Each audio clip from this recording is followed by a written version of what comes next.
जय जय शंकर हर हर शंकर जय जय शंकर हर हर शंकर जय जय शंकर हर हर शंकर जय जय शंकर हर। சமூக தனி வாழ்க்கை நெறிகள் தெய்வத்தின் குரல் 3ஆம் பாகம். அளவறிந்து செயற்படுக அளவறிந்து செயற்படுக என்னும் இவ்வுரையை தெய்வத்தின் குரல் முதற் பகுதியில் சமூக விஷயங்கள் என்ற பிரிவில் உள்ள கணக்கா இருக்கணும் என்ற உரையுடன் இணைத்துக் கொள்ளலாம். மிதத்துக்காகவே மிகைகள். விதவிதமாக பண்ணி மூக்கை பிடிக்க தின்னு என்று ஒரு சாஸ்திரம். பூஜா கல்பங்கள் என்று வழிபாட்டு முறைகளை கூறும் புஸ்தகங்கள் இப்படி சொல்வதாகத்தான் அர்த்தம். அவற்றில் நைவேத்தியம் பண்ணும்போது நைவேத்தியம் ஷட்ரசோபேதம் என்று போட்டிருக்கும். ஷட்ரசோபேதம் என்றால் அறுசுவையுடன் கூடிய போஜன தினுசுகள். அத்தனை வித அன்னங்களையும் யஜ்ஞனங்களையும் பக்ஷங்களையும் சுவாமிக்கு காட்ட வேண்டும். அவனுக்கு வெறுமனே காட்டுவதுதான். நிவேதயாமி என்றாலே தெரிவிக்கிறேன், அதாவது இந்த ஆகாரம் எல்லாம் உனக்கு முன்னால் வைத்திருப்பதை உனக்கு தெரிவித்துக் கொள்கிறேன் என்றுதான் அர்த்தமே தவிர உன்னை சாப்பிட பண்ணுகிறேன் என்று அர்த்தமில்லை. எங்கேயோ நாமதேவர் மாதிரி ஒருத்தரால் தான் அவனை சாப்பிட பண்ண முடியும். நாம் எல்லாம் அவனுக்கு காட்டிவிட்டு தெரிவிக்கிறதோடு சரி. அவன் பார்வை பட்டதாலேயே அந்த நைவேத்தியம் பிரசாதமாகி விடுகிறது. அதை நாம் தான் சாப்பிடுகிறோம். ஆனதால் சுச்சி ருச்சியாய் பல தினுசு பண்ணி நாம் நன்றாக சாப்பிட வேண்டும் என்று சாஸ்திரமே சொல்வதாக ஆகிறது. இன்னொரு பக்கம் சாஸ்திரத்திலேயே அநேக உபவாசங்கள் பழம் மட்டும்தான் சாப்பிடலாம், ஜலம் கூட கூடாது என்றெல்லாம் கண்டிப்பு. ஒரு பக்கம் வேத கோஷம், ராமாயண நவாகம், பாகவத சப்தாகம், ஹரிகதை, பஜனை, ஜால்ரா, சிப்லா, மிருதங்கம், கதயந்தக்ஷ மாம் நித்யம் என்று பகவானே சொன்னபடி கீதை அத்தியாயம் 10.9. அவன் கதைகளையே ஓயாமல் பேசுவது, பாடுவது, இன்னும் மிஞ்சினால் ஆனந்த கூத்தே ஆடுவது என்று அமர்க்களம். மேளதாளம், சேகண்டி, அதிர்வேட்டு. இன்னொரு பக்கம் லோகமே போனாலும் போகட்டும் என்று மௌனமாக மூக்கை பிடித்துக் கொண்டு உட்கார்ந்து விடுவது. ஒரு பக்கம் பலி கிளி யக்ஞத்தில் பசுவை கொடுப்பது. இன்னொரு பக்கம் ரொம்ப பிஞ்சாக புடலங்காயை பறித்துவிட்டால் கூட பாபம் என்று பிராயச்சித்தம்.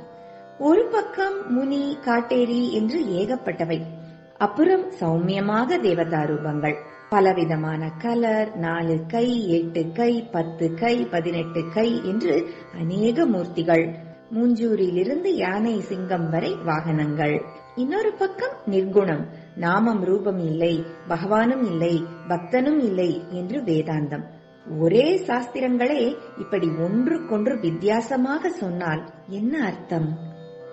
நமக்கு தெரிந்த இடத்தில் ஆரம்பித்து தெரியாததற்கு போக வேண்டும் என்று அர்த்தம். அப்படி கொண்டு போவதற்காகவே நமக்கு தெரிந்தது தெரியாதது என்று ரொம்ப வித்தியாசம் உள்ளதா இருக்கிற இரண்டையும் சொல்கிறது. நமக்கு என்ன தெரிகிறது? துவைத்த பிரபஞ்சம்தான். ஏகப்பட்ட ரூப வித்தியாசங்கள், குண வித்தியாசங்கள், மற்ற வித்தியாசங்கள் கொண்டதான துவைத்தம்தான் நாம் இருக்கிற நிலை. பலவித ருச்சிகள், பலவித காட்சிகள், பலவித கேள்விகள், கோபம், தாபம், பிரேமை, சாந்தி, உக்ரம், சௌமியம் என்று பலவித உணர்ச்சி வேகங்கள், குண வித்தியாசங்கள், நாமம், ரூபம், இவைதான் நாம் இருக்கிற நிலையில் தெரிவது.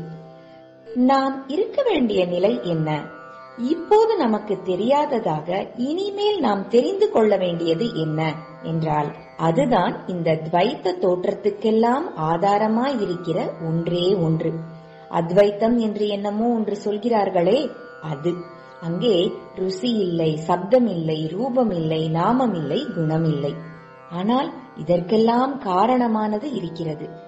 தெரிந்ததையே தெய்வ சம்பந்தம் உள்ளதாக்கி தர வேண்டும் என்றுதான் நைவேத்தியம் ஷட்ரசோபேதம், ஹரிகதையும் பஜனை சத்தமும், உக்ர சௌமிய தேவதைகள், அவற்றுக்கு அனுகுணமான ஹிம்சை அஹிம்சை காரியங்கள். ஆனால் தெரிந்ததோடு மட்டும் நிற்கப்படாது. தெரியாததையும் கொஞ்சம் கொஞ்சமாக தெரிந்து கொள்ள வேண்டும் என்றுதான் பட்டினி, ருசி இல்லாத சமாச்சாரம், மௌனம், சத்தம் இல்லை, நிர்குண பிரம்மம், நாம ரூபம் இல்லாத சமாச்சாரம். இப்படி 2 எக்ஸ்ட்ரீம்களை சொல்லிவிட்டால் மட்டும் சரிப்பட்டு வராது. இரண்டையும் லிங்க் பண்ணுவதற்கு, இணைப்பதற்கு ஒன்று செய்ய வேண்டும். நாம் வாழ்கிற முறையில் எல்லா ஆஸ்பெக்டும் இந்த லிங்கை ரிஃப்ளெக்ட் பண்ணும்படியாக, அதாவது இந்த இணைப்பை பிரதிபலிக்கும்படியாக வாழ வேண்டும். இந்த லிங்க் என்ன? அதுதான் மிதமாக இருப்பது. மாடரேஷன் என்கிறார்களே, அது. மிதவாதிகள் என்று கேள்விப்பட்டிருப்பீர்கள். உடனே பூர்ண ஸ்வராஜ்யம் வேண்டும் என்று அவசரப்படக்கூடாது. அதே சமயத்தில் வெள்ளைக்கார ராஜாங்கத்துக்கு இத்தனை ஆதிக்கமும் இருக்கவிடக் கூடாது என்பது அவர்கள் கட்சி. அவர்கள் சொன்னதில் உள்ள நியாயம் இப்போது சுதந்திரம் வந்துவிட்டு நமக்கே தெரிகிறது. எதிலும் மிகையாக போகாமல் நடுநிலைமையில் இருப்பதுதான் மிதம். மிதம் என்றால் அளக்கப்பட்ட, அளவறிந்த என்று அர்த்தம். மெஷர்ட் பிஹேவியர் என்று சொல்லும் போது எதிலும் தீவிரமாக பறக்காமல் நிதானமாக கவனமாக செய்வதைத்தானே மெஷர்ட் என்பது குறிக்கிறது. மெஷர்ட் தான் மிதம். ஜியாமெட்ரி என்கிறோமே, அது ஜியாமிதி என்ற சம்ஸ்கிருத வார்த்தை தான். ஜியா என்றால் பூமி, மிதி என்பது மிதம் தான், அதாவது அளக்கிற விதிமுறை. யக்ஞத்தில் வேதிகை நிர்மாணம் முதலானதுகளுக்கு பூமியை அளப்பதிலிருந்தே ஜியாமெட்ரி உண்டாயிற்று. க்ஷேத்திரம் என்றாலும் பூமிதான். அதனால்தான் இதற்கு க்ஷேத்திர கணிதம் என்றும் பெயர் இருக்கிறது.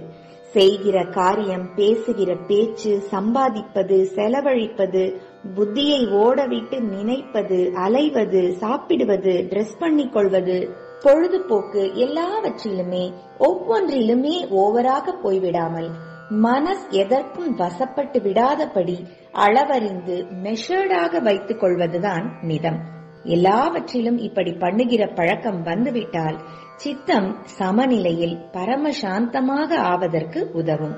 மிதத்துக்காகவே மிகைகள் நாளை தொடரும். ஜெய ஜெய சங்கர, ஹர ஹர சங்கர, மகாபெரியவா சரணம். जय जय शङ्कर हर हर शङ्कर, जय जय शङ्कर हर हर शङ्कर, जय जय शङ्कर हर हर शङ्कर.